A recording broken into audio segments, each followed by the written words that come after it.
आराधना सुरु गर्न भन्दा अगाडि म भजन सङ्ग्रह 100 लाई म पढ्न चाहन्छु। यहाँ यसो भनेर लेखिएको छ, हे सारा पृथ्वीका मानिसो, परमप्रभुको जय जयकार मनाऊ, आनन्द साथ परमप्रभुको आराधना गर, हर्षका गीत गाउँदै उहाँको सामुने आओ। परमप्रभु नै परमेश्वर हुनुहुन्छ भनी जान, उहाँले नै हामीलाई बनाउनु भयो र हामी उहाँकै हौ। हामी उहाँका प्रजा र उहाँको खर्काका भेडाहरू हौ। उहाँको भवनका द्वार भित्र धन्यवाद साथ पस र प्रशंसा गर्दै उहाँको मन्दिरमा प्रवेश गर। उहाँलाई धन्यवाद चढाऊ र उहाँका नाउँको प्रशंसा गर, किनभने परमप्रभु भलो हुनुहुन्छ र उहाँको करुणा सदाकाल रहन्छ। उहाँको विश्वसनीयता पुस्तादेखि पुस्तासम्म रहि नै रहन्छ। आमेन। अनि भजन सङ्ग्रह 100 मा हामीलाई लेखिएको छ, आनन्द साथ परमप्रभुको आराधना गर्न भनेर। अनि एकजनालाई मात्रै आराधना गर्न भनेको छैन, तर हे सारा पृथ्वीका मानिस हो, सारा पृथ्वीका मानिसहरू चाहिँ आज एउटै निम्ति एउटै हामी बनिएको छौँ कि एउटै कारणको निम्ति बनिएको छौँ कि त्यो चाहिँ हो परमेश्वरलाई आराधना गर्न, परमप्रभुको जय जयकार गर्न, अनि आनन्द साथ परमप्रभुको आराधना गर्न, हर्षका गीत गाउँदै उहाँको सामुने आउन, अनि परमेश्वरलाई हामी आदरपूर्वक उहाँलाई नै आराधना गर्न तपाईँ र म बनिएको छौँ। अनि परमेश्वरलाई महिमा होस्। यो समय हामी आँखालाई बन्द गरेर हामी परमेश्वरको उपस्थितिमा तपाईँ अनि म बस्ने छौँ। हामीले कतिचोटि हामीलाई के हुन्छ भनेदेखिलाई चाहिँ हामीलाई धेरै भारी भइरहेको हुन्छ हाम्रो वरिपरिको परिस्थितिको कारणले गर्दा। हामीले कतिचोटि परमेश्वरलाई समय नबिताएको कारणले गर्दा हामीलाई कतिचोटि परमेश्वरको चरणमा आउन मन भइरहेको हुँदैन। हामीले कतिचोटि परमेश्वरप्रति फर्केर हेर्न चाहिरहेको हुँदैन। तर परमेश्वर चाहनुहुन्छ कि परमेश्वर भन्नुहुन्छ कि तपाईँ अनि म चाहिँ परमेश्वरको सिंहासनमा आउँदा, अनुग्रहको सिंहासनमा आउँदा एकदमै विथ कन्फिडेन्ट भन्छ, हामी तपाईँ र म चाहिँ एकदमै परमेश्वरले दिनुभएको त्यो हैसियत लिएर चाहिँ तपाईँ र म उहाँको स्थानमा जान पर्ने हुँदछ। अनि त्यसै कारणले गर्दा परमेश्वरले चाहिँ तपाईँ र मलाई उहाँलाई आराधना गर्न जब आउँछ, हामी खुल्लास्तामा, अलिकति मात्रै होइन तर एकदमै खुल्लास्तामा परमेश्वरलाई आराधना गरेको, हाम्रो एकदमै हृदयलाई खोलेर आराधना गरेको परमेश्वर चाहनुहुन्छ र हामी परमेश्वरलाई आराधना गर्नेछौँ। प्रभु, हामी तपाईँलाई धन्यको भन्छौँ, तपाईँ परमेश्वरको नाउँको स्तुति महिमा प्रशंसा गर्छौँ। तपाईँ भन्नुहुन्छ हे सारा पृथ्वीका मानिसो परमप्रभुको जय जयकार गर, तपाईँ भन्नुहुन्छ। प्रभु, हामी तपाईँको जय जयकार गर्दै हामी तपाईँको चरणमा आउँदछौँ। हामी तपाईँको नाउँलाई उचाल्दै तपाईँको नाउँको बढी बढाइ गर्दै प्रभु हामी तपाईँको चरणमा आउँदछौँ। आजको दिनमा परमेश्वर हामीलाई तपाईँले आराधना गर्ने यो समय दिनुभएको छ, मौका दिनुभएको छ। प्रभु, हामी तपाईँलाई धन्यवाद भन्छौँ। परमेश्वर, तपाईँले दिनुभएको हाम्रो जीवनको लागि धन्यवाद दिन्छौँ। पवित्र आत्मा तपाईँको उपस्थिति निरन्तर हामीमा दिनुभएको लागि हामी तपाईँलाई धन्यवाद दिन्छौँ। तपाईँले हामीलाई बनाउनु भयो अनि हामी तपाईँको प्रजा हौ, तपाईँको खर्काको भेडाहरू हौ। अनि परमेश्वर पिता पवित्र आत्मा, जब हामी तपाईँको चोकभित्र पस्छौँ हामी धन्यवाद साथ पस्छौँ। परमेश्वर, हामी तपाईँको नाउँलाई धन्यको भन्छौँ परमेश्वर, कारण तपाईँ एकदमै असल परमेश्वर हुनुहुन्छ। तपाईँ परमेश्वरको प्रेम अटल छ। प्रभु, हामी तपाईँलाई धन्यवाद, तपाईँको विश्वसनीयता पुस्तदेखि पुस्तसम्म रहँदछ। प्रभु, हामी तपाईँलाई धन्यवाद भन्दछौँ। अनि कयौँचोटि परमेश्वर पिता पवित्र आत्मा हामी बाँधिरहेको हुन्छौँ। परमेश्वर, तपाईँलाई हामी खुलस्तमा आराधना गर्न भन्दछ, तर हामी कतिचोटि बाँधिरहेको हुन्छौँ। यस समयमा तपाईँले परमेश्वर तपाईँको आत्माले हामीलाई स्वतन्त्र गराउनुहोस्। प्रभु, हामी तपाईँको आराधना गर्न स्वतन्त्र हुन चाहन्छौँ। परमेश्वर पिता पवित्र आत्मा, हामी तपाईँलाई धन्यको भन्छौँ। स्वतन्त्र गराउनुहोस् पवित्र आत्मा हामीलाई, यस पवित्र आत्मा हामीलाई स्वतन्त्र गराउनुहोस्, स्वतन्त्र गराउनुहोस् पवित्र आत्मा हामीलाई। गाउन गीत आराधनाको येशूलाई, आराधना गर्न हृदयले, प्रेम गर्न शक्तिले, आराधना गर्न हृदयले,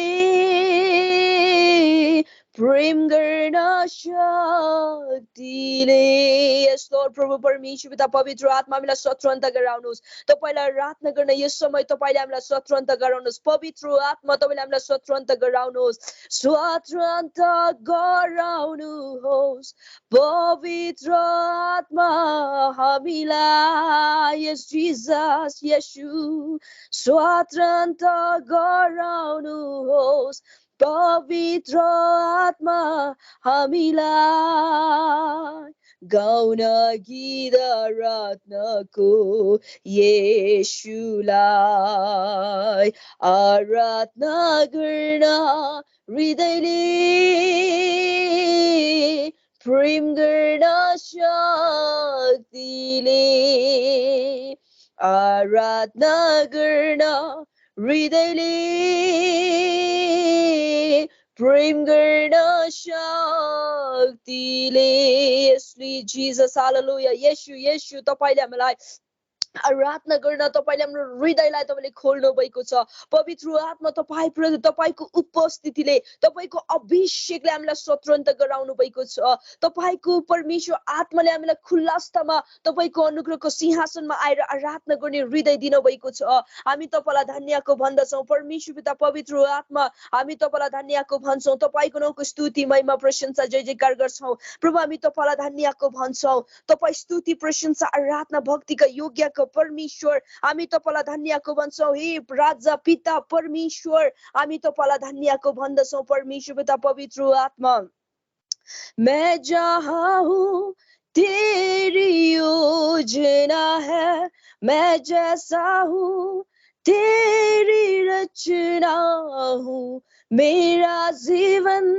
तेरे हाथों में तेरे हाथों में मैं जहाँ हूँ तेरी योजना है मैं जैसा हूँ तेरी रचना हूँ मेरा जीवन तेरे हाथों में तेरे हाथों में ओ तेरी मर्जी मेरे लिए हानि और नाश की नहीं तू चाहे सिर्फ भलाई मेरे जीवन में सदा मैं हूँ अटल तेरी वादों पे ना कोई शस्त्र रोकेगा मुझे जंजीरों को तोड़ा है तूने तोड़ा है तूने तोड़ दिया तूने तेरी मर्जी मेरे लिए हानि और नाश की नहीं तू चाहे सिर्फ भलाई मेरे जीवन में सदा यस लॉर्ड प्रभु तपाईले कहिले पनि मेरो निम्ति तपाईले हानि र नाशको कुरा राख्नु भएको छैन तर तपाईले मलाई निरन्तर भलाइ र करुणाले तपाईले म पछि लाग्न दिइराख्नु भएको छ म तपाईलाई धन्यको भन्दछु परमेश्वर पिता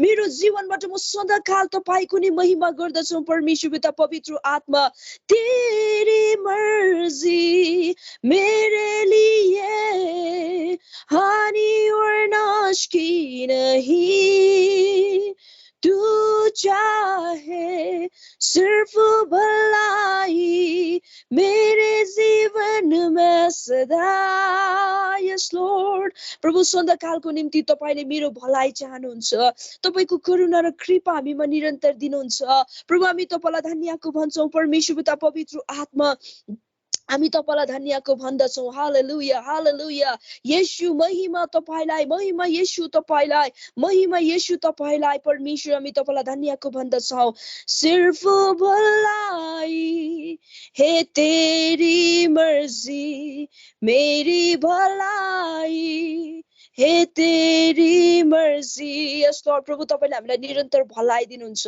तपाईले हामी प्रत्येकको निम्ति भलाइ र करुणा नै तपाईले गर्नुहुन्छ। प्रभु हामी तपाईलाई धन्यवाद भन्दछौँ। परमेश्वर पिता पवित्र आत्मा हामी तपाईलाई धन्यवाद भन्दछौँ। तू मेरा खुदा यीशु, तू मेरा खुदा, पिता भी तू मेरा, बाहों में तेरे मैं रहूं सदा। तू मेरा खुदा, पिता भी तू मेरा, बाहों में तेरे मैं रहूं सदा। तू मेरा खुदा यीशु, पिता भी तू मेरा, बाहों में तेरे मैं रहूं सदा। बाहों में तेरे मैं रहूं सदा। तेरी मर्जी मेरे लिए हानि और नाश की नहीं यीशु। तू चाहे सिर्फ भलाई मेरे जीवन में सदा यीशु। तेरी मर्जी मेरे लिए हानि और नाश की नहीं यीशु। तू चाहे सिर्फ भलाई मेरे जीवन में सदा। यस लॉर्ड प्रभु हामी तपाईलाई धन्यवाद भन्दछौँ। परमेश्वर पिता पवित्र आत्मा मैं हूँ अटल तेरे वादों पे, ना कोई शस्त्र रोकेगा मुझे। जंजीरों को तोड़ा है तूने, तोड़ा है तूने, तोड़ दिया तूने। तेरी मर्जी मेरे लिए हानि और नाश की नहीं। यस लॉर्ड तू चाहे सिर्फ भलाई मेरे जीवन में सदा। यस लॉर्ड प्रभु तपाईले कहिले पनि परमेश्वर पिता मेरो भलाइ तपाईले हेर्नुहुन्छ। परमेश्वर मेरो जीवनमा तपाईले करुणा तपाईले दिनुहुन्छ। तपाईको कृपा तपाईले हामीलाई प्रशस्तमा दिनुहुन्छ। हामी तपाईलाई धन्यवाद भन्दछौँ। परमेश्वर पिता हामी तपाईलाई आराधना गर्न बनिएको छौँ। परमेश्वर तपाईको नामको स्तुति महिमा प्रशंसा प्रभु हामी तपाईलाई धन्यवाद भन्दछौँ। तपाईको नामको स्तुति महिमा प्रशंसा गर्दछौँ। येशू म तपाईको नाउँको बढी बढाइ गर्छु। तपाईको नाउँलाई धन्यवाद भन्छौँ। तपाईको नाउँमा म दण्डवाद गर्दछौँ। कारण तपाई भन्नुहुन्छ हे सारा पृथ्वीका मानिस हो परम प्रभुको जय जयकार गर। तपाई भन्नुहुन्छ परमेश्वर पिता प्रभु तपाई परमेश्वरको आराधना गर्न, धन्यवाद साथ आराधना गर्न। तपाई भन्नुहुन्छ तपाईको उपस्थितिमा नयाँ गीत गाउँदै तपाईको महिमा गर्न भनेर। कारण तपाई परमेश्वर हुनुहुन्छ। तपाई परमेश्वरले हामीलाई बनाउनु भएको छ। प्रभु हामी तपाईको परमेश्वर पिता खड्गका भेडाहरू हौ। परमेश्वर पिता हामी तपाईलाई धन्यवाद भन्छौँ। प्रभु हामी तपाईको नाउँलाई धन्यवाद भन्छौँ। हामी तपाईको नाउँको बढी बढाइ गर्छौँ परमेश्वर पिता। कारण तपाई परमेश्वर अति नै असल परमेश्वर हुनुहुन्छ। अनि तपाईको प्रेम सदाकालको निम्ति रहि नै रहन्छ। तपाईको विश्वास योग्यता प्रभु तपाई पुस्तौंदेखि पुस्तौंसम्म तपाई रहनुहुन्छ। परमेश्वर पिता तपाई हिजो आज सदा सर्वदा एक सम्मको परमेश्वर म तपाईलाई धन्यवाद भन्छौँ। तपाईले गर्नु भएको करुणा कृपा भलाइको लागि हामी धन्यवाद भन्छौँ। तपाईको नाउँको स्तुति महिमा प्रशंसा हामी गर्छौँ। परमेश्वर पिता पवित्र आत्मा म तपाईलाई धन्यवाद भन्छौँ। प्रभु तपाईको नाउँको स्तुति होस्, महिमा होस्, प्रशंसा होस्, जय जयकार होस् सदा सर्वदा। प्रभु हामी तपाईलाई धन्यवाद भन्छौँ। तेरी मर्जी मेरे लिए यस लॉर्ड हानि और नाश की नहीं। यस लॉर्ड तू चाहे सिर्फ भलाई मेरे जीवन में सदा तेरी मर्जी मेरे लिए। यस लॉर्ड, हानि और नाश की नहीं, तू चाहे सिर्फ भलाई मेरे जीवन में सदा। यस लॉर्ड, प्रभु तपाईले मेरो भलाइको निम्ति तपाई कल्भरी क्रुसमा जानुभयो। येशू, तपाई मर्न भयो, तपाई गाडिन भयो, तपाई पुनरुत्थान हुन भयो अनि तपाईले मलाई विजय दिनुभयो। प्रभु तपाईको विजयमा रहेर म तपाईको आराधना गर्न चाहन्छु। तपाईको भलाइ हामीमा दिनुभएको लागि धन्यवाद दिन्छौँ। तपाई मेरो परमेश्वर, मेरो पिता, मेरो अब्बा पिता तपाई हुनुहुन्छ। प्रभु तपाईसँग नै तपाईको अनुग्रहमा म तपाईलाई नै आराधना गरिरहन्छु। प्रभु म तपाईलाई धन्यवाद, तपाईको न्यानो उपस्थितिको लागि धन्यवाद। पवित्र आत्मा तपाईलाई धन्यवाद। हामी तपाईको नाउँको बढी बढाइ गर्छौँ, तपाईलाई धन्यको भन्दै येशू तपाईको नाउँमा आमेन, आमेन, आमेन। Praise the Lord. सिस्टर केजियालाई धेरै धन्यवाद। हजुरले असल प्रकारले हाम्रो बिचमा परमेश्वरको उपस्थितिमा हामीलाई डोर्याउनु भयो अनि हामीले परमेश्वरको उपस्थितिलाई हामीले थाहा गर्न सक्यौँ, किनभने उहाँ महान हुनुहुन्छ।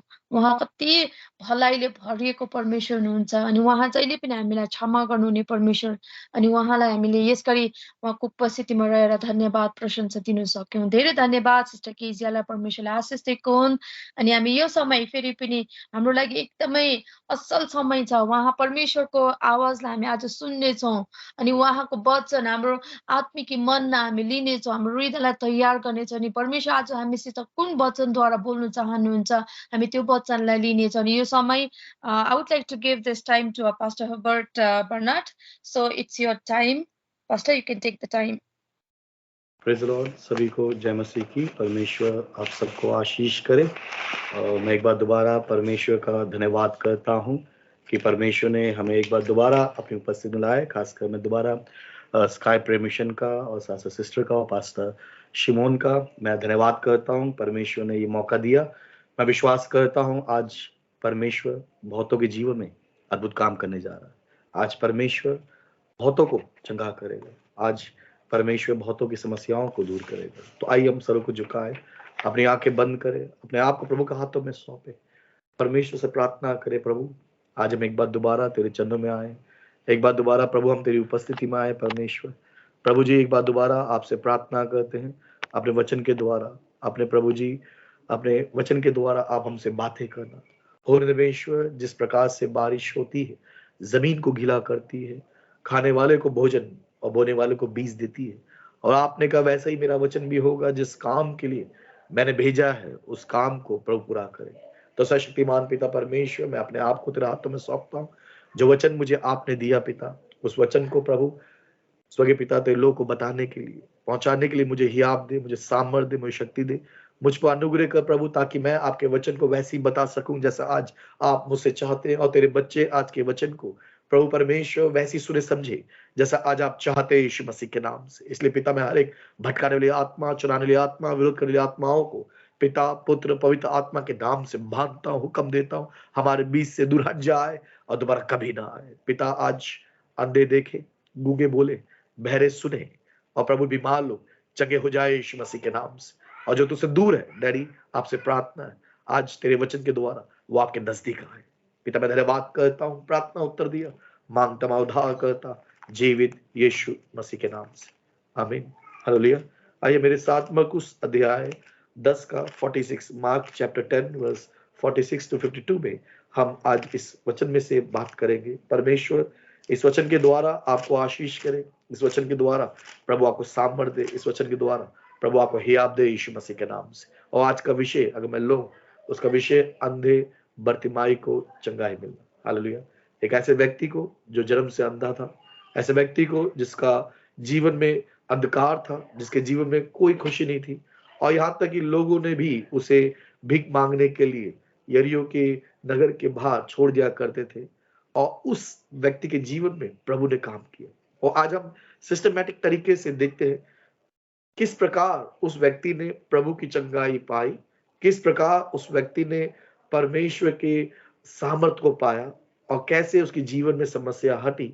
यदि आप भी अगर उसी की तरह फॉलो करेंगे तो आपके जीवन भी चमत्कार आएगा। चाहे आप दिल्ली में हो, भारत में हो, किसी भी कोने में क्यों ना हो, प्रभु सबसे प्रेम करता है। तो मेरे साथ देखिए यह मरकुस अध्याय 10 का 46 से 46 से 52 तक वह लिखा, वे यरीहो में आए और जब वह और उसके चेले और एक बड़ी भीड़ यरीहो से निकलती थी, तब तिमाई का पुत्र बर्तिमाई एक अंधा भिखारी सड़क के किनारे बैठा था। वह सुनकर कि यीशु नाजरी है, पुकार पुकार कहने लगा, हे दाऊद संतान यीशु, मुझ पर दया कर। बहुतों ने उसे डांटा कि चुप रहे, पर वह और भी पुकार लगा, हे दाऊद संतान मुझ पर दया कर। तब यीशु ने उठ ठहर कर कहा, उसे बुलाओ। और लोगों ने उस अंधे को बुलाकर उससे कहा, ढाढ़स बांध, उठ, वह तुझे बुलाता है। वह अपना कपड़ा फेंक कर शीघ्र उठा और यीशु के पास आया। इस पर यीशु ने उससे कहा, तू क्या चाहता कि मैं तेरे लिए करूं? अंधे ने उससे कहा, हे नबी, यह कि मैं देख लूं। यीशु ने उससे कहा, चला जा, तेरे विश्वास ने तुझे चंगा कर दिया। मैं तुरंत देखने लगा और मार्ग में उसके पीछे हो लिया। प्रभु के वचन के पढ़े और सुनाने का परमेश्वर हम सबको आशीष करे यीशु मसीह के नाम से। तो सबसे पहला अगर हम देखें पॉइंट नंबर 1, अगर मैं लो, यीशु का यरीहो में प्रवेश। वर्स 46 में लिखा है, वे यरीहो में आए। ये यरीहो, अगर आप इतिहास पढ़ोगे बीते दिनों में, यहोशू अध्याय किताब पढ़ते हैं, तो ये यरीहो वही नगर था जो बहुत सामर्थ्य था, बहुत ताकतवर था, बहुत शक्तिशाली था। इस यरीहो को जीतना किसी भी व्यक्ति के लिए आसान नहीं था, लेकिन उस देश, उस जगह में बाइबल बताते यहोशू गया और यहोशू ने देखा कि मैं जीत नहीं पाता, तो प्रभु ने एक उपाय दिया कि इस यरीहो के नगर के तुम चक्कर लगाना और प्रभु की महिमा करना। और जब उन्होंने चक्कर लगाए, 7 चक्कर लगाए 7 दिन, और 7वें दिन 7 बार चक्कर लगाए, और जब उन्होंने जोर से परमेश्वर महिमा की और वो नगर गिर गया, और तब यहोशू ने उस नगर को जीत लिया और उस नगर का नाम था यरीहो। और जीतने के बाद यहोशू अध्याय 6 के 26 में यहोशू ने उस नगर पर श्राप दिया, कहा इस नगर को जो कोई बनाएगा वो उसका पहला और दूसरा बेटा मर जाए। और उसके बाद उस नगर को छोड़ दिया गया और उस नगर को बिना बनाए ही छोड़ दिया गया। बाइबल बताती है पहला राजा अध्याय 16 के 34 में उधर एक व्यक्ति आया, उसने उस नगर को दोबारा बनाने की कोशिश की और उसका पहलौठा और दूसरा बेटा दोनों मर गए। उस नगर में एक श्राप था और उसी नगर में यीशु जाते हैं। वहां लिखा 46 में वे यरीहो में आए। वो नगर ऐसा नगर था जो श्राप से भरा हुआ था, ऐसा नगर जिसके लिए ये भविष्यवाणी हो चुकी थी, कोई उस नगर को नहीं बना पाएगा, लेकिन उसी नगर में यीशु जाते हैं। मैं आपको बताना चाहता हूं, यदि यीशु ऐसे घर जाए, ऐसे घर में पहुंचे जिस घर में श्राप है, वो श्राप आशीष बदल जाता है, वो आशीष में परिवर्तन हो जाता है। और आज यीशु इस अध्याय में देखते हैं कि यीशु उस यरीहो में गए, जिस यरीहो में श्राप था, जिस यरीहो को बनाने के लिए यहोशू ने श्राप दिया होता, उसी नगर में यीशु गए। और मैं विश्वास दिलाता हूं, यदि यीशु आपके जीवन में आए, यदि आपके परिवार में आए, आपके घराने में आए, आपका श्राप बदल के आशीष में परिवर्तन हो जाएगा। आज मेरी प्रार्थना है, यदि आपके जीवन में कोई किसी प्रकार श्राप है, यीशु के नाम से श्राप हटा दी जाए, यीशु मसीह के नाम से। पॉइंट नंबर 1, यीशु का यरीहो में प्रवेश।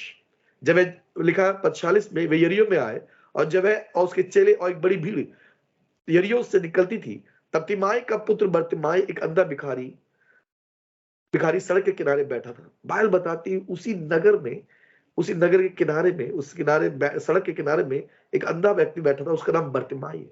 जब उसने देखा, सुना कि कोई बड़ी भीड़ जा रही है, क्योंकि यीशु अकेले नहीं जा रहे थे बल्कि उसके साथ बहुत सारे भीड़, बहुत सारे लोग जा रहे थे, तो ये इसका काम था लोगों से भीख मांगना। अब जब ये भीख मांगने का बैठा हुआ था, तब उसने सुना कि एक बड़ी भीड़ आ रही है, तो उसने जरूर बगल में पूछा होगा कि लगता है आज कोई बड़ी भीड़ आ रही है, कोई व्यक्ति जा रहा, कौन है?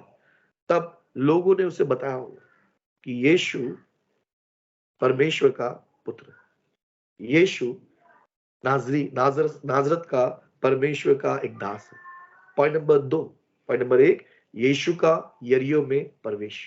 उस नगर में, जिस नगर में श्राप था, लेकिन जब जिस नगर में यीशु चला जाए, वो श्राप बदल कर आशीष परिवर्तन हो जाता है। पॉइंट नंबर 2, यीशु को जानना। याद रखें उस अंधे बर्तिमाई ने क्या किया। लिखा पद 47 में, यह सुनकर कि यीशु नाजरी है। क्या सुनकर? ये अंधा था लेकिन ये सुन सकता था। उसे जरूर आसपास पूछा होगा कि आज इतनी बड़ी भीड़ क्यों है, आज इतनी बड़ी हलचल क्यों है, क्योंकि इससे पहले इतनी बड़ी हलचल नहीं हुई थी, लेकिन आज इस नगर में एक हलचल मच रही है, एक बड़ा भीड़ वहां पर जा रही है। तो उसे पूछा ये कौन है, तब लोगों ने बताया होगा कि यीशु, यहां लिखा है यह सुनकर यीशु नाजरी है। देखो उसने क्या कह पुकारा, लिखा है पुकार क्या लगा, हे दाऊद संतान यीशु मुझ पर दया कर। देखो ये जानकारी प्राप्त करता है यीशु एक नाजरी है। दूसरा, यीशु नाजरत का रहने वाला। तो दूसरा देखता कहता है कि हे दाऊद संतान, इसका मतलब इसने आसपास के लोगों से जरूर पूछा होगा कि यीशु कौन है। तब लोगों ने बताया होगा कि यीशु परमेश्वर की ओर से भेजा गया संतान है। अगर आप मत्ती अध्याय 4:23 पढ़ते हैं, वहां लिखा है यीशु चंगा करने वाला प्रभु है। अगर आप मरकुस अध्याय 4:35 पढ़ते हैं, वहां लिखा है कि यीशु शांति देने वाला। इसका मतलब उसे समुद्र की तूफानों को शांत कर दिया। लूका अध्याय 4:18 पढ़ेंगे तो वहां यीशु छुटकारा देने वाला है हर बीमारी से, हर बंधन से, हर परेशानी से। अगर आप यूहन्ना 4:42 देखोगे तो वहां लिखा है यीशु जगत का उद्धार करता है। अगर आप प्रेरितों की किताब 4:12 पढ़ोगे तो पौलुस कहता है, यहाँ पर पतरस कहता है कि स्वर्ग के नीचे और मनुष्य के बीच में कोई दूसरा नाम नहीं दिया गया जिसके द्वारा लोग उद्धार पाए। जब इस व्यक्ति ने जाना, याद रखे, जब तक हम यीशु को नहीं जानेंगे तब तक हम उस पर विश्वास नहीं कर सकते, उसे पुकार नहीं सकते। और इस अंधे आदमी ने, जो भिखारी था, जो लोगों से भीख मांगा करता था, लेकिन जब उसने सुना कि यीशु नाजरी है तो उसने पता क्या किया, उसने यीशु को पुकारा। पॉइंट नंबर 1, यीशु का यरीहो में प्रवेश। पॉइंट नंबर 2, यीशु को जानना। जब इसने जाना, पता क्या हुआ, वो चुपचाप नहीं रहा, वो अपने आप को मुंह बंद करके रखा नहीं, उसे तुरंत पुकारा। उसने देखो क्या लिखा, पद 48 में लिखा, इवन 47 में लिखा है, यह सुनकर यीशु नाजरी है, पुकार का क्या लगा, हे दाऊद संतान यीशु मुझ पर दया कर। जब आप ये जाने कि यीशु उद्धार करता है, जब आप ये जाने कि यीशु छुटकारा देने वाला है, जब आप जाने कि यीशु चंगा करने वाला है, जब आप ये जाने कि यीशु मुक्तिदाता है, तो आप चुप ना रहे, आप खामोश ना रहे, आप उसे पुकारे। आप पुकारे यीशु मसीह को, क्योंकि वह हमारे जीवन में बड़े काम करता है। यहाँ पर हम देखते किस प्रकार से बर्तिमाई ने इस मौके को खोया नहीं, क्योंकि यीशु जा रहे थे, आज ऑलमोस्ट आगे निकल चुके थे, और जब निकल चुके थे ये इसे एक चीज किया, उसे जोर जोर से पुकारा, यीशु मसीह, हे दाऊद संतान मुझ पर दया कर। आज मैं बताना चाहता हूं, आज जब आप प्रार्थना में प्रभु पुकारेंगे, यदि आप बीमार हैं, आप प्रभु आपको चंगा करेगा। आप जब आप प्रार्थना में पुकारेंगे यीशु मसीह को, यदि आप बंधन में हैं, कर्ज के बंधन में, शराब के बंधन में, मैं आपको आश्वासन दिलाता हूं, वह आपको आजाद करेगा, वह आपको छुटकारा दिलाएगा। एक दिन मैं जब मेरी गवाही देना चाहता हूं 2 मिनट में, किस प्रकार से जब मैं 10वीं में था, मुझे माइग्रेन का प्रॉब्लम स्टार्ट हो गया। 10वीं में, 11वीं में, 12वीं तक मुझे इतना दर्द होने लग गया, माइग्रेन का बहुत ज्यादा दर्द होने लग गया। और जब मैंने प्रभु को जाना और मैंने बोला एक दिन, बोला प्रभु यीशु मसीह, 21 सितंबर 2004, मैंने बोला प्रभु यीशु मसीह, आप चंगा करने वाले प्रभु हैं, मुझे आप चंगा करें। मैंने जाना आपको कि आप चंगा करने वाले प्रभु हैं, मुझे आप चंगा करें। मैं आपको विश्वास, मैं आपको क्या बोलते बताना चाहता हूँ, उस दिन के बाद 2004, 21 सितंबर 2004 के बाद दोबारा मुझे माइग्रेन का प्रॉब्लम नहीं हुआ। परमेश्वर ने उस बीमारी से मुझे आजाद कर दिया। क्यों? पता है, जब मैंने जाना प्रभु को, और जब मैंने पुकारा प्रभु को और बोला प्रभु यीशु मुझ पर दया कर और मुझे चंगा कर। और आज कई साल हो चुके, उस बीमारी से प्रभु ने मुझे आजाद किया, उस बीमारी को दोबारा कभी नहीं आने दिया। यदि आज आप में से कोई बीमार है, आज आप प्रभु को पुकारे। उस बर्तिमाई ने क्या किया पता है, उससे पुकारा, कहा हे प्रभु मुझ पर दया कर। आज आपकी समस्या, तकलीफ, कठिनाई कुछ भी क्यों ना हो, मैं आपको आश्वासन दिलाता हूं मेरी बहन, मेरे भाइयों, कि यदि आज आप पुकारेंगे तो परमेश्वर का पुत्र यीशु मसीह आपको चंगा ही नहीं करेगा, आपको छुटकारा नहीं देगा, केवल वह आपको आजाद भी करेगा, वह आपके पापों को भी क्षमा भी करेगा। पॉइंट नंबर 1 इस अध्याय में हम देखते हैं यीशु का यरीहो प्रवेश। पॉइंट नंबर 2 यीशु को जानना। पॉइंट नंबर 3 जब आप यीशु को जान लेते, पद 47 में लिखा है उस व्यक्ति ने यीशु को पुकारा, और जब यीशु को उसने पुकारा, बाइबल बताती है कि लोगों ने उसे चुप रहने का, क्योंकि यीशु ऑलमोस्ट थोड़ा आगे बढ़ चुका था, और तब आसपास के लोग उससे परेशान हो गए। और लिखा पद 48 में बहुतों ने उसे डांटा कि चुप रहे, पर वह और भी पुकारने लगा, हे दाऊद संतान, मुझ पर दया कर। देखो आसपास के लोग कहने लगे चुप हो जा। हो सकता है कुछ लोग उसे निराश कर रहे होंगे, हो सकता है उसे डिस्करेज कर रहे होंगे कि चुप हो जा, वो नहीं सुनेगा, वो बहुत दूर है, वो आगे जा चुका है, वो तो बहुत बड़ा आदमी है, वो तो परमेश्वर का पुत्र है, वो नहीं सुनेगा तेरी, या तुझसे तेरी आवाज वहां तक नहीं जाएगी। मैं बताना चाहता हूं, जब आप प्रभु पुकारेंगे, निराशाएं, तकलीफें, परेशानी आएगी, ऐसा लगेगा कि शायद प्रभु मेरी नहीं सुन रहा। लेकिन बताना चाहता हूं, हर एक प्रार्थना जो विश्वास से आप करते हैं, उस प्रार्थना को प्रभु सुनता है और उसको उत्तर देता है। पॉइंट नंबर 4, 1 यीशु का यरीहो प्रवेश। पॉइंट नंबर 2 यीशु को जानना। पॉइंट नंबर 3 यीशु पुकारना। पॉइंट नंबर 4 यीशु की बुलाहट। जब यीशु ने सुना, बाइबल बताती है पद 49 में लिखा इस प्रकार से, तब यीशु ने ठहर के कहा उसे बुला। हालेलुया। यीशु आपकी प्रार्थनाओं को सुनकर आगे नहीं बढ़ेगा, वो आपके लिए रुक जाएगा। याद रखिए, जब यीशु रुक गया, मैं बताना चाहता हूं वहां स्वर्गदूत भी इस बात को लिए आश्चर्य कर रहे होंगे, इस बात के लिए वो इंतजार करोगे अब यीशु रुका तो वहां पर कुछ चमत्कार होगा। आसपास के लोग जब रुक गए तो देखा कि यीशु रुक गया है, और बाइबल बताती है जब यीशु रुक गए तो यीशु मसीह ने बोला उसे बुलाओ। याद रखिए, आज यीशु मसीह हम सबको बुलाते हैं। यदि आप बीमारी में, वो आपको बुलाता है। मत्ती 11:28 में लिखा है, वो कहता है सब परिश्रम करने वालों, बोझ से दबे लोगों, मेरे पास आओ। क्या किया? जब उस बर्तिमाई ने यीशु पुकारा तो यीशु उसके पास नहीं आया, बल्कि उसे अपने पास बुलाया। यीशु चाहता कि आपका स्टैंडर्ड ऊपर करे, आप अपने पापों से क्षमा मांग के उसके पास आए, अपने पापों को छोड़ के उसके पास आए। और यहाँ लिखा है इस प्रकार से, पद 48 लिखा है, 49 लिखा, 49 लिखा है, तब यीशु ने ठहर कहा उसे बुलाओ, और लोगों ने उस अंधे को बुलाकर उससे कहा, ढाढ़स बांध, उठ, वह तुझे बुलाता है। देखो ये कौन से लोग थे? ये वही लोग थे जिन्होंने कहा कि वो तुम मचला, शोर मत मचा, वो क्या बोलते, तुम उसे डांट रहे थे, चुप रहे। लेकिन ये वही लोग थे जो ये कह रहे थे कि आप उठ, तुझे प्रभु पुकार रहा है। आज मैं बताना चाहता हूं, बहुत से लोग आपको निराश करेंगे, बहुत से लोग कुछ कहेंगे, लेकिन आप लोगों की मत सुने। आप केवल प्रभु पुकारे और प्रभु आपकी सुनेगा। हो सकता है कि परिवार में लोग बोल रहे हो कि यीशु तू इतनी दिनों से प्रार्थना करे, क्या उत्तर मिला? हो सकता है दोस्त या मित्र कोई भी कह रहे हो, लेकिन बताना चाहता हूं वही लोग इस बात की गवाही देंगे कि परमेश्वर ने तुम्हारी सुन ली है, परमेश्वर ने तुम्हें छुटकारा दिलाया। वही लोग गवाही देंगे कि परमेश्वर तुम्हें आजाद किया। मेरी प्रार्थना ऐसा आपके लिए हो यीशु मसीह के नाम से। पॉइंट नंबर 1 यीशु का यरीहो प्रवेश। पॉइंट नंबर 2 यीशु को जानना। पॉइंट नंबर 3 यीशु को पुकारना। और पॉइंट नंबर 4 यीशु की बुलाहट। जब यीशु ने उसे बुलाया, पद लिखा 50 में, वह अपना कपड़ा फेंक कर शीघ्र उठा और यीशु के पास गया। स्पिरिचुअली अगर देखा जाए, ऐसी कोई भी हिंड्रेंस, ऐसी कोई भी रुकावटें जो हमें परमेश्वर के पुत्र के पास आने में रोकती है, उन बातों को हमें अपने जीवन से अलग करना है।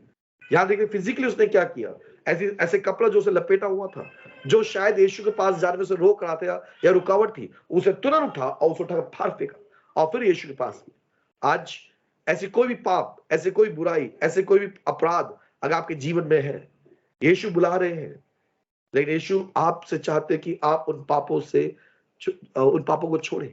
आप यीशु में विश्वास करें, अपने पापों की क्षमा मांगे और प्रभु यीशु को जानकर स्वीकार करें। वो अपनी परेशानी यीशु को बताए। यहाँ लिखा हुआ इस प्रकार से, वह अपना कपड़ा फेंक कर शीघ्र उठा और यीशु के पास आया। आज प्रभु आप में से बहुत से लोग को ये चाहता है कि आप उसके पास आए। और पद लिखा पॉइंट नंबर 6, यीशु प्रार्थना का उत्तर देता है। याद हो क्या हुआ? पद 51 में लिखा, 51 में, इस पर यीशु ने उसे कहा, तू क्या चाहता कि मैं तेरे लिए करूं?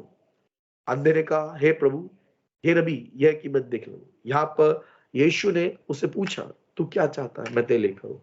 यीशु आज भी प्रार्थना उत्तर देते हैं। अगर आप यीशु के नाम से कुछ ही मांगेंगे, यीशु ने खुद कहा, जो कुछ तुम मेरे नाम से मांगोगे मैं उसे दूंगा, ताकि पुत्र के द्वारा पिता की महिमा हो। उस अंधे आदमी से पूछा गया, तू क्या चाहता कि मैं तेरे लिए करूं? तब उस अंधे आदमी ने कहा, हे रबी, कि मैं देख लूं। और लिखा इस प्रकार से पद 52 में, 52 में, पॉइंट नंबर 7, यीशु ने उससे कहा, चला जा, तेरे विश्वास ने तुझे चंगा किया। और वह तुरंत देखने लगा और मार्ग में उसके पीछे हो लिया। हालेलुया। क्या बात बता, जब उसने कहा, प्रभु मैं देखना चाहता हूं, मैं देखना चाहता हूं प्रभु, और तुरंत यीशु ने कहा, चला जा, तेरे विश्वास के अनुसार तेरे लिए हो जाए। और वो व्यक्ति उसी घड़ी चंगा हो गया। आज अगर आप विश्वास से परमेश्वर से प्रार्थना करेंगे, चाहे आप कोई भी जाति के क्यों ना हो, चाहे आप कोई भी रंग के, कोई भी रूप के, कोई भी देश के क्यों ना हो, यदि आप यीशु से बोलेंगे प्रभु यीशु मेरी ये प्रार्थना आप मुझे उत्तर दे, मैं आपको विश्वास दिलाता हूं यीशु आपकी प्रार्थना उत्तर देंगे। वह आपको उदास होके जा रहे, ऐसा कोई भी नहीं जो यीशु के पास बीमार व्यक्ति, करीब परेशान व्यक्ति, तकलीफ से भरा व्यक्ति यीशु के पास आया हो और वो खाली लौट के गया हो, ऐसा कभी नहीं हुआ। यदि आज आप प्रभु पुकारेंगे, प्रभु आपको क्षमा ही नहीं करेगा केवल, वह आपको चंगा भी करेगा, वह आपको छुटकारा भी देगा, वह आपके कर्जों को भी हटाएगा, वह आपकी समस्या को भी दूर करेगा। और देखो यहाँ पर क्या लिखा हुआ है, 7वें पद पॉइंट अगर देखें, यीशु के पीछे हो लेना। इस आदमी ने एक चीज किया जो शायद बहुत से लोग नहीं करते। इसने क्या किया, जब उसे देखा उसकी आंख खुल गई तो वह अपने परिवार में नहीं भाग के गया, उसने एक चीज किया, देखा वह तुरंत देख लगा और मार्ग में उसके पीछे हो लिया। हालेलुया। जब प्रभु आप मुझे चंगा करता है, जब से प्रभु ने मेरे जीवन में काम किया है, जब भी प्रभु ने जो भी कुछ मेरे लिए काम किया, मैं उसका आभार प्रकट करता हूँ और मैं उसके पीछे जाता हूँ। यहाँ लिखा है कि वो आदमी चंगा होने के बाद अपने घर नहीं गया, बल्कि धन्यवाद के साथ वो यीशु के साथ चला। अब वो यरीहो के अंदर प्रवेश करे और वो आसपास के सभी लोग थे जिन्होंने उस अन्य आदमी को देखा होगा, और जब देखा होगा यीशु के साथ वो उसकी आंखें खुल गई, वो देख रहा है, वो गवाही बना। हमें यीशु के पीछे चलना है, जब छुटकारा मिलता है, चंगाई मिलता है, क्षमा मिलता है, हमें प्रभु यीशु को छोड़ना नहीं है और हमारे लिए, हम लोग के लिए गवाह बने। पॉइंट नंबर 1, यीशु का यरीहो में प्रवेश। पॉइंट नंबर 2, यीशु को जानना। पॉइंट नंबर 3, यीशु को पुकारना। जब आप जान जाते प्रभु को, आप चुपचाप ना रहे, अपना मुंह खोल, बाइबल बताते अपना मुंह खोल, मैं उसे भर दूंगा। तीसरा, यीशु को पुकारना। जब आप यीशु पुकारते हैं तो यीशु आपको अपने पास बुलाता है, और जब आप यीशु के पास आते हैं, 5वां, यीशु के पास आना। कैसे आना? हमें अपने पापों को क्षमा मांगना, अपने पापों को छोड़ना है, यीशु में विश्वास करना है और उसकी इच्छा पर चलना है। जब आप ऐसे चलते हैं तो पॉइंट नंबर 6, यीशु प्रार्थना का उत्तर देते हैं। उसने कोढ़ी को चंगा किया, उसे 12 साल की बीमार औरत को चंगा किया, उसे मरो को जिंदा किया। यदि आप बीमार हैं तो वो आपको चंगा देगा, चंगाई देगा। यदि आप परेशानी में, वह आपकी परेशानी को से छुटकारा देगा। आज आप उसे पुकारे, वह आपकी सुनेगा। और पॉइंट नंबर 7, जब आपको उत्तर दे, जब आपकी सुने, तो आप ऐसे प्रभु को कभी मत छोड़ना, आप उसके पीछे चलना, वो आपके लिए बड़े बड़े काम करेगा। हालेलुया। बंद करें, हम सरों को झुकाए, अपने आप को परमेश्वर के हाथों में सौंपे। आज यदि आप उस अंधे आदमी के सम्मान छोड़ दिए गए हैं, अकेला छोड़ दिए गए हैं, लोगों के हाथों में छोड़ दिए गए, कोई आपकी परवाह नहीं करता, कोई आपकी सोचता नहीं है, चिंता ना करें, यीशु आपकी परवाह करता है, यीशु आपकी चिंता करता है, यीशु आपके दुखों को दूर करेंगे। यहाँ पर हम देखते हैं 7वें पॉइंट में एक ही चीज खासियत है, वहां यीशु है। जहां यीशु है वहां छुटकारा है, जहां यीशु है वहां आशीष है, जहां यीशु है वहां उन्नति है, जहां यीशु है वहां सफलता है। यदि आज आप बीमार हैं, आपने जाना यीशु कौन है। यीशु चंगा करने वाला प्रभु है, यीशु शांति देने वाला प्रभु है, यीशु छुटकारा देने वाला प्रभु है, यीशु उद्धार करता जगत का। और बाइबल बताती है स्वर्ग के नीचे और मनुष्य के बीच में कोई दूसरा नाम नहीं दिया गया जिसके द्वारा लोग उद्धार पाए। आज यदि आप समस्याओं में, यदि आप तकलीफों में, यदि आप कठिनाइयों में, यदि आप परेशानियों में, आज जक्कई के समान उस बर्तिमाई के समान पुकार कहे, हे प्रभु यीशु, दाऊद संतान, मुझ पर दया कर। हो सकता है आपको प्रार्थना करना ना आता हो सकता आप नहीं जानते कैसे प्रार्थना करना चाहिए। केवल आज आप कहे, हे यीशु, दाऊद संतान, मुझ पर दया कर। बस ये छोटी सी प्रार्थना आपके जीवन में चमत्कार लेके आए और ये साबित करेगी यीशु जगत का उद्धार करता है, यीशु अद्भुत काम करने वाला प्रभु है। यदि आप बीमार हैं, अपने हाथ उस बीमारी के स्थान में रखें। यदि आप पैर का दर्द, पेट का दर्द, कैसी भी बीमारी क्यों ना हो, आज उस पर अपना हाथ रख के कहे, यीशु मुझ पर दया कर, मुझे चंगा कर प्रभु जी। यदि आप कर्ज में हैं, आप कहे, यीशु मसीह, दाऊद संतान, मुझ पर दया कर। यदि आप किसी भी कठिनाई में, यदि आप किसी भी परेशानी में, आज आप कहे, हे यीशु, दाऊद संतान, मुझ पर दया कर। मैं आपको आश्वासन दिलाता हूं प्रभु के वचन में कि उसने कहा, जो कुछ तुम मेरे नाम से मांगो वह सब तुम्हें दिया जाएगा। आकाश और पृथ्वी टल जाएगी, लेकिन मेरी बातें बिना पूरी भी कभी ना टलेगी। आज यदि आप परेशानियों में, आज आप प्रभु से कहें, हे प्रभु, मुझ पर दया कर। और आज परमेश्वर जिस प्रकार बर्तिमाई पर दया किया, वैसे ही प्रभु आप पर दया करेगा। आपके अल्सर को, आपकी टीबी को, आपके कैंसर को, आपकी बीमारी को, आपके कर्ज को, आपकी फैमिली प्रॉब्लम को, आपके बंधनों से, आपके परेशानियों से, दुष्ट आत्मा के श्रापों से, दुष्ट आत्मा की सामर्थ से, जादू टोने से वो आपको आजाद करता है। यदि आप छुटकारा पाना चाहते हैं तो आज मेरे साथ बोले, हे पिता परमेश्वर, मैं आपका धन्यवाद करता हूं कि आप मुझसे प्रेम करते, मेरी परवाह करते। आज मैं अपने आप को तेरे हाथों में सौंपता हूं। प्रभु यीशु, जैसे आपने बर्तिमाई को चंगाई दी, जैसे आपने उसे छुटकारा दिया, वैसे ही मेरे जीवन की समस्याओं से मुझे छुटकारा दिलाए। आज मैं आप पर विश्वास करता हूं, मैं आपको अपना उद्धारकर्ता रूप में स्वीकार करता हूं। हे प्रभु यीशु मसीह, मुझ पर दया कर, मेरे जीवन से समस्याओं को दूर करे। मैं धन्यवाद करता हूं, आपने प्रार्थना उत्तर दिया। यीशु मसीह के नाम से मांगते हैं, आमीन। और मैं आपके लिए प्रार्थना कर रहा हूं। स्वर्गीय पिता प्रभु जी, मैं आपका धन्यवाद करता हूं। मैं धन्यवाद करता हूं सामर्थी पिता, आपके अनुग्रह के लिए। प्रभु, जितने भी लोग आज यहाँ पर दुखी हैं, तकलीफ में, कठिनाई में, परेशानी में, और ये सोच रहे कौन मेरी मदद करेगा, डैडी आज मेरी प्रार्थना है, जैसे आपने बर्तिमाई के प्रभु जी बर्तिमाई की आंख की रोशनी दी, जिस प्रकार बर्तिमाई की परिस्थिति बदल दी प्रभु जी, आज मेरी प्रार्थना मेरे पिता यीशु मसीह, दाऊद की संतान, आज तेरे लोग के आंसू पोंछ दिए जाए, इनके दुख आनंद में परिवर्तन कर दिया जाए, इनकी परेशानी हटा दी जाए, और इनके जीवन में एक अद्भुत काम करना। प्रभु, इस पूरे परिवार को, इस पूरे कलीसिया को, विश्वासियों को, जितने भी लोग आज यहाँ पर प्रभु, सबको नाम बनाम आशीष दे। खासकर मैं प्रभु जी स्काई प्रे मिशन के लिए और पास्टर, तमाम पासवान विश्वासियों के लिए, शिमोन भाई के लिए और तमाम बहनों के लिए आशीष मांगता हूँ, अनुग्रह मांगता हूँ, इनके जीवन में बड़े काम करना। पिता, मैं धन्यवाद करता हूँ, प्रार्थना उत्तर दिया, मांगता हूं, उद्धार करता, जीवित यीशु मसीह के नाम से, आमीन।